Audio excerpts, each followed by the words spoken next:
It's Mailbag Monday. This is where I answer your questions on sports betting, props, pick 'em, anything you want. Send in those questions, Jordan at theoryofdfs.com, or post them in the comments. I answer them all either in the comments or on one of these videos. It's been a while. It's been a while since I had a good scold. So let's see. Let's see what's in the mailbox today. This one comes from Adam. It's a bit long, but I'll read it. I think it's important. Not to tell a life story here, but I've been looking for something to try to make some extra income on the side. Right? Aren't we all? Not a whole lot, but like 10 to 20,000 per year would be amazing. Okay. I mean, that's a little more than a little extra income, but I mean, it's reasonable. I've tried the SEO grind with niche websites and various other things, but I've always wanted to get more into something with sports as I find it more enjoyable. And I used to do the SEO. I used to be a digital marketer for, I don't know, 15 plus years. Ran my own little agency. I did have some websites that I did make money on. That's a while back. And unless you're really elite, I don't, I don't, I don't think it's something that will generate 10 to 20K a year without considerable work. But whatever. That being said, he continues. I know DFS is hard, right? Daily fantasy sports. And you lose more than you win, and you need to have a bankroll to sustain it for a while to reach the levels I'd like to be at. There's also investment in tools that I think most would need. And then there's the time spent at a full time job, family, and trying to make lineups, right? And I've been playing DFS for almost 9 years now. And yes, you lose more than you win, especially if you're playing, these large field GPPs, right? It's a lot of your graph going down, down, down, down, down, down, big spike, down, down, down, down, big spike. Yes, it's tough. It is tough. He continues. I thought about prop betting. I know the odds aren't as great as doing single bets at places like Prize Picks, which I'm not exactly sure what he means by that, but wasn't sure if the lines were often enough to show a bit of an edge. I then thought maybe just opening an account at a sports book. But I think if I want to do really well, then I need to shop for best lines and have multiple accounts and again, more tools to line watch, which obviously I talk about a lot on the channel, right? Finding those edges, understanding sports betting markets, understanding the math and the theory, the economics of sports betting, very similar to DFS, right? DFS is more of a peer-to-peer game. So there's a lot more game theory involved there. Same concepts, probability, economics, psychology, everything. He continues, I think my goals are rather minimal, but I'm having trouble finding a way to best achieve them. I know having fun is the most important thing. Is it? Is it the most important thing? I have fun making money, okay? Making money doing the things that I enjoy, okay? So I guess, yes, having fun to some extent is the most important thing. But I also wanted to put myself in the quote, best spot to return some extra income. Just curious if you have any suggestions. Overall, overall, I have one message to you. And this is from Adam. I'm not going to say his last name or whatever, because I don't want to embarrass people that I scold. But my one message would be tell yourself this over and over again. You're going to fail. You're going to fail. You're going to fail a lot. Okay. You're going to fail often. You're going to fail every day. Now, when I say the word fail, I don't mean it in the hyperbolic sense. Okay. People think failure is going broke, right? That's a huge failure, right? If you're getting into DFS, if you're getting into poker, you're getting into sports betting, advantage play, if you want to say this whole bucket, right? Right? It's one of the only jobs, quote unquote jobs, that you could go to work and lose money, right? Riding it out. But you're going to fail. You're going to have small failures. You're going to have some decent sized failures, right? Hopefully you have small wins, you have big wins, but you're going to make mistakes, okay? That's the process of learning, okay? If you're getting into sports betting, right, it seems here, like Adam, that like you haven't even opened up a sportsbook account. Right? Maybe you've been playing DFS a little. If you've been following me for a while, obviously you probably played some, DraftKings, FanDuel, DFS, something like that. Obviously I have two courses. theoryofdfs.com. Feel free to check those out. They will help you with sports betting as well, conceptually. And then it's like, oh, okay, I'm thought about going into prop betting, but like it seems like you've not even bet. You've not even done any. You've not opened up you've not opened up an account at wherever, DraftKings Sportsbook, BetMGM, putting $100 in, getting the deposit bonus, playing your promos, things like that. Things that are like it's almost impossible to fuck up, right? It's almost theoretically impossible to fuck up, right? I've shown on this channel you get a 50% profit boost on it could be a $10 bet. Like as long as you're putting it on like an efficient market or something, like it's almost impossible for you not to be plus EV. Will you be heavily plus EV? No, possibly not. But it's impossible for you to fuck it up. It's impossible for you to. You're getting bonus bets. It's impossible for you to. You may not be optimizing it properly. You may not be making the most amount of expected value. But it's impossible to make a mistake where you're gonna where your theoretical loss is substantial, or even that it even exists. So until you actually sign up and you start doing this and learning concepts, like there's no system, there's no system, there's no in a box system I could just give you and go, here's the easy button. Here's this little system, right? And once you have a bankroll and you have the system, no failure. There can't possibly be any failure. I'm sorry. You're going to fail. You're going to have, I fail every day. I fail multiple times a week. I fail all the time. Right? You take a number, it moves against you. That's a failure. It's a fucking failure. Okay? You're getting negative CLV. Doesn't matter if you win or lost a bet. You failed. Right? You mistimed something. NBA, you didn't realize that this guy was out and you bet the wrong way on a prop. Shit happens, right? You use a promo on the if I just would have looked at this other book, this would have been I would have eked out an extra $2 or $3 in expectation if I just did it this way. That's a failure too, right? It's not just I'm just gonna say like huge failures would be like I'm opening an account and doing 12-leg SGPs with fucking no reason. Like, yeah, that's a huge failure. Don't do that shit. You got to learn, right? And a lot of people, I would say 95+% of people at sports bet, most of them never learn. But if they do learn, they learn because they've lost enough doing stupid shit, making huge mistakes, huge failures, until they wise up and say, you know what? I got to stop making these big mistakes. Same thing exists in poker. I started playing poker in 2002. And I played at low stakes online. I played in some home games live. Was I the best poker player? No. I read tons of books, right? One of my big things, I would play in the underground card rooms in New York City. I have my little duffel bag, whatever, little knapsack. Typically had 2 or 3 poker books in it. I would read on the subway. I'm reading a book that I've already read five times. Read, play. Take notes.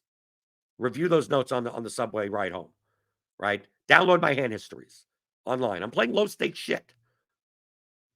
Am I playing this too much? Am I doing that too much? Now, obviously, today in 2024, you have poker trackers, you have solvers, you have tons of other shit. Back then, not so much. But I would learn, going, okay, I'm going to read some stuff, absorb the concepts, ask some questions, maybe to even better players off the table, and try to play as well as I can. And then analyze where have I made mistakes. Because in poker, and probably in a lot of peer-to-peer environments, and sports books in some aspects are peer-to-peer, that you're not going to make the most amount of money off of the brilliance of your own play. You make the most amount of money off of the mistakes of others. DFS, where does the money come from? It comes from the really bad players. It doesn't come from me trying to beat Chipotle Addict, right? Try to beat, the top people in the tournaments or anything. It's that that bottom 20, 30, 40% of people that are just essentially donating. Like they're losing 2, 3, 4 times the rate. And as long as I'm competitive enough, I'm going to get a portion of that money. Very similar to sitting down at a poker table. You sit at a 9-handed poker table, if 8 people are better than you, you're going to lose. But if there's 2 or 3 guys sitting at the table that are dumping, I don't have to be the best player at the table. I just have to make the least amount of mistakes because there's 2 or 3 people that are making humongous mistakes. Maybe the best player at the table will make the most amount of money, but I'll make plenty of on my own. But you're not able to do any of this if you don't put yourself in the position to do so. To just start. And I'm not talking about just starting as, okay, I got this, I got that. A lot of people have like analysis paralysis of some type. I got to read everything. I got to do all this. I can't even, I'm not even going to sign up to even a recreational sports book until I'm a professional. Like it doesn't happen that way. All the stuff that I teach on this channel, it's not like I made it up. It's not like this is like day one, I knew all of this. I didn't. I had to learn. I had to read books. Ed Miller, I read all of his poker books. He has 2 sports betting books. Read those. But it doesn't mean that you just stop. You're like, okay, I won't even bother placing even a $1 bet with the promo. I'm not going to look at an odds screen and go, okay, how would I line shop? How would I look at projections? How would I look at prize picks? How would I look at a dollar? If you haven't even put a dollar down, you're never going to get better. You're never going to get better until you do it. You got to put in the reps. So it seems like from your question is that you're like, I want to find what the easy button is. That's what it comes across to me. I told you I was going to scold you. Your starting point, mindset-wise, is how do I make an extra $10,000 or $20,000 a year? Well, I mean, if that's your mindset, then go get a fucking part-time job. Go. You could find a 15-hour-a-week fucking part-time job to make that. If that's your goal, you're starting from that point. When it came to poker, when it came to DFS, and when it came to sports betting, props, pick'em, what I do, it doesn't start with the money. It starts with the intellectual endeavor. I enjoy figuring out puzzles, right? I enjoy it. I enjoy finding exploitations. I enjoy game theory. I could play poker even if no money was on the line. I want to play as well as possible. I want to be the best one at the table. I want to figure out these little mathematical things. Study solver output. And go, okay, why do you raise there? Why do you check here? Why are these bet sizes? Same thing in DFS. It's like, do I just jam in the top projected lineup? No. What are the variables? What are the contextual variables behind all these contests? And how can I find weaknesses of others and exploit them even more? I find that very interesting. The byproduct is I make money off of doing that. Like the feedback loop is if you're good at it, you get money for it. That's the scoreboard. And with me, I don't like doing shit I don't like to do. Right? I'm not one of these people. I'm an awful employee.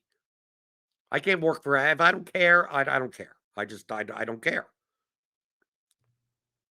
I haven't had like a real job for I don't know 20 years. So I like finding things that I enjoy and then figuring out a way to make money off of it, so I can continue doing it. Not so I could have a Ferrari and a mansion, just so I could wake up and be my own boss and I'm probably the horrible boss also. So if you start with that mindset of how do I beat this puzzle?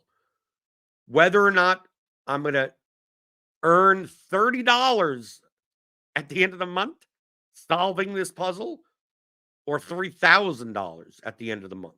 Because in order to make the 3,000, you're going to have to be able to do it for $30. Once you can prove you could do it at this level, you could then go up to the next level and build your bankroll more and more and more and more.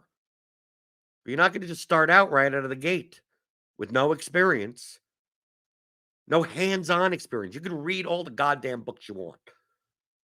I read I read fucking so many poker books in 2002, 2003, 2004.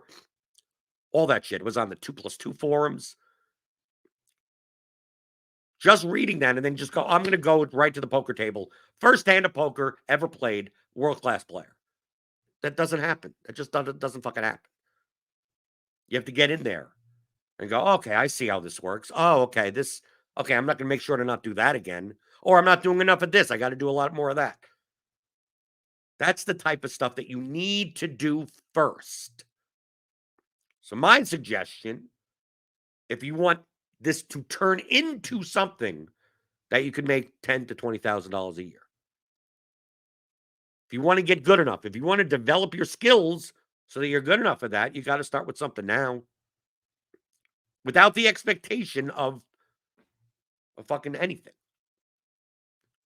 How do you solve the puzzle? Well, let me try it. Let me figure it out. Watch some more videos. Read some more books. Okay, I'm going to wake up in the morning and see what lines are here. Let's see what props are there. See what promos are available. It's like, okay, how do I use this best? How do I do that good? Oh, I missed this. Okay, I'm going to make sure to do that a little bit earlier. Okay, I'm going to make sure that these markets, adjust this way. No one's going to give you a blueprint. There's no blueprint. This is done. You're on YouTube fucking searching through. Like, here's the foolproof system. Here's the foolproof system for the lock bets. Those shits don't exist. All you're going to be doing is spinning your wheels, wasting your time looking for the easy button. When someone who has learned over that time ends up getting to that button anyway, because the button doesn't exist. So I've seen it in DFS.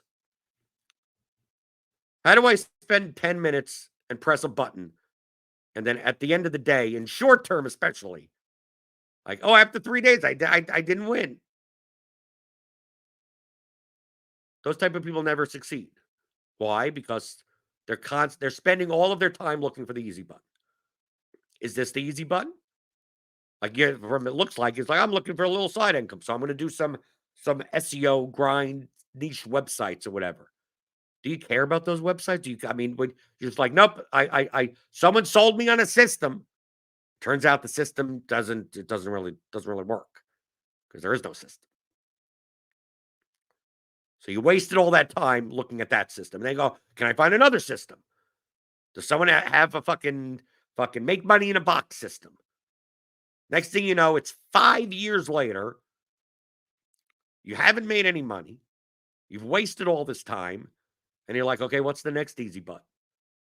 And the people that are actually successful are people that 5 years ago said, I'm going to start by putting $100 into this account and seeing if I could figure this out. In DFS in 2015, October, I just watched soccer. Some dude told me, from a supporters group here, DraftKings does fantasy soccer. I wasn't seeing many of the commercials at the time, but I checked it out. I put $400 in. The rest is history. Right? The rest is history. But it's not like I put in $400 and next thing you know, a year later, I'm fucking rolling in it. No, I spent a lot of time learning. A lot of time. Really way too much time, actually. Downloading CSVs. Fucking analyzing lineups.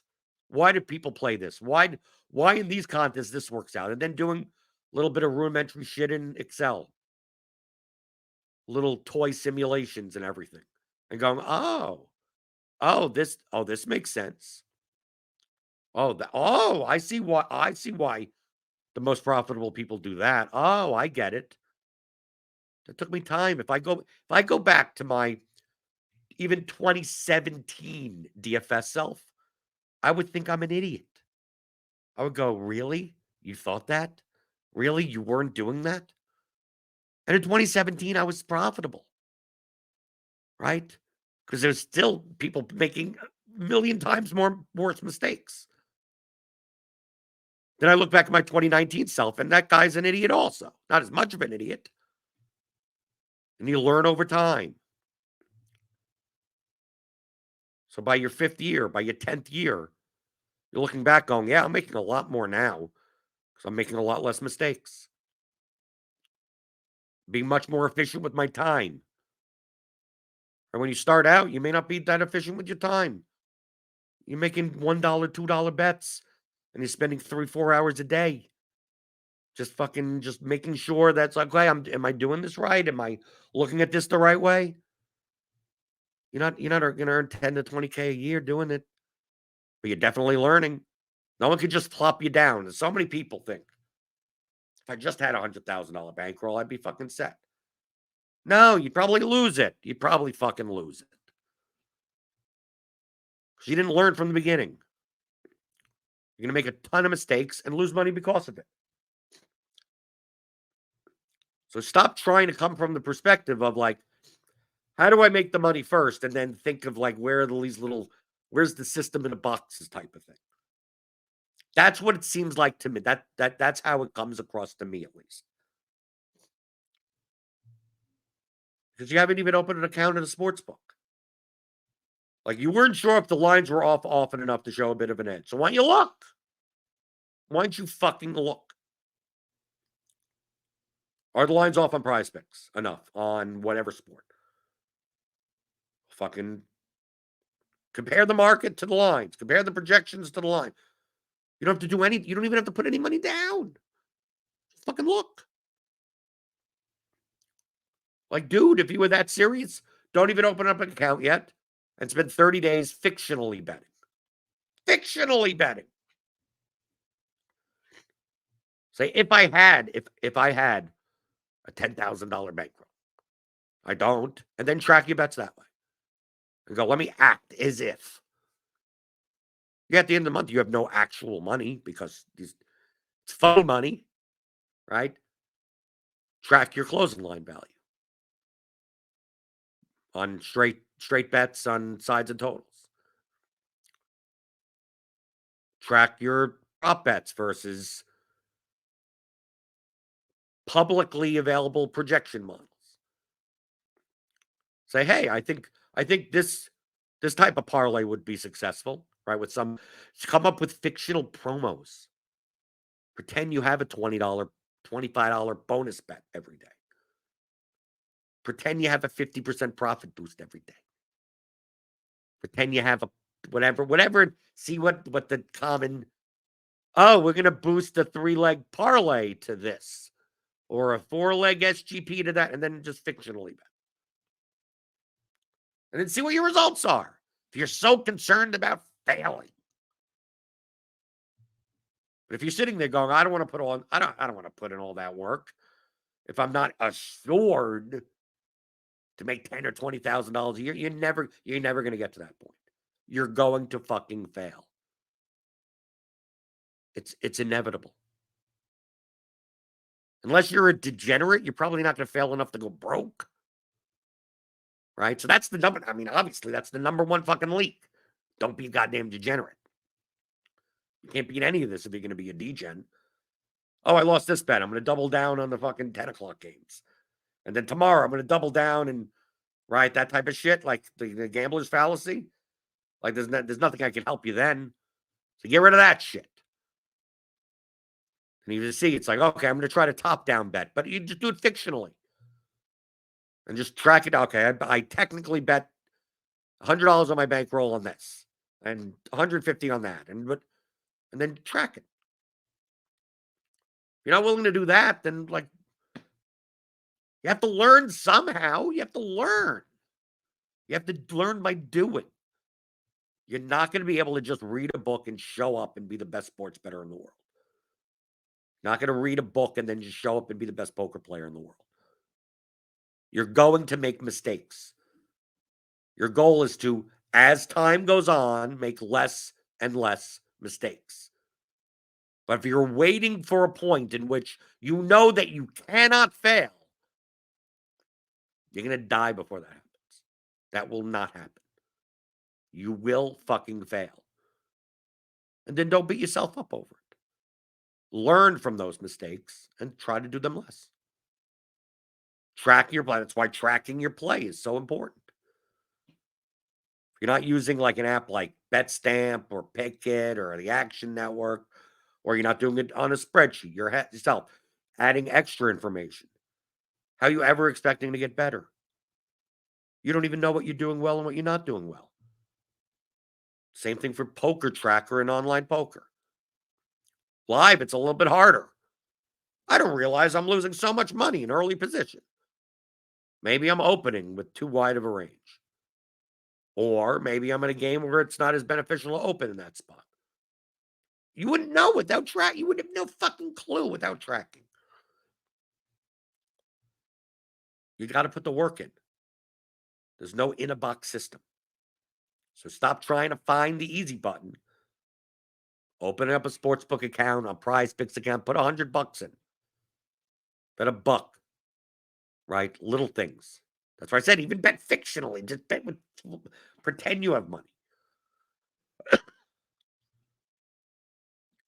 But I don't think you could just go from literally day one. I'm not even sure. Like you in your message, it's just like, if I wanted to really well, I have to shop for the best lines and have multiple accounts. Like it seems like you haven't even looked at on screens or anything like that. You're just assuming it's like, oh, I need to wait until I need to get this and this and this, and I need to have this, and I need to have that, and no, all you have to do is do what I did with DFS. When I started playing on DraftKings, I never heard of roto grinders. Never heard of any of this shit. I had to find that shit. I just opened up and said, I know soccer. I made some lineups. $10, $20. Then look, this guy seems to win a lot. He wins so often. What does his lineups look like? How come he has 4 people that I didn't even consider playing? Then you figure it out. You could do that without a book. You could do that without videos. You got to put in the work somehow and get experience. There is no fucking easy button. So hit that like button. That's the easy button. The easy button is the like, for me at least. Right? It's very easy to hit the like button. So hit the thumbs up button. So this is the scold. This is a bit of a scold. Maybe it's a general scold. Maybe there are a lot of people that are more like this. They're too afraid of failure and are spending way too much time looking for the easy button. Don't do that shit. If you have any questions about this or about anything in general, remember, it's Mailbag Monday. I answer your questions. Post them in the comments. You can post them in the comments of literally any fucking video, and I will use them for these segments, for these videos. So it doesn't even matter. Or you could email me in, right, if you want to be maybe a little bit more anonymous. Jordan@theoryofdfs.com. That's the easy button, right? You get the like button, the comments, right? The subscribe button. Those are the easiest buttons. You could do that, right? That's easy, right? That's in a box, right? That helps my channel. So definitely do that. But stop wasting your time looking for the easy button and do the goddamn work. You do the goddamn work, and you'll probably be successful while failing in small regards along the way. Don't be afraid of it. I'll see you next time.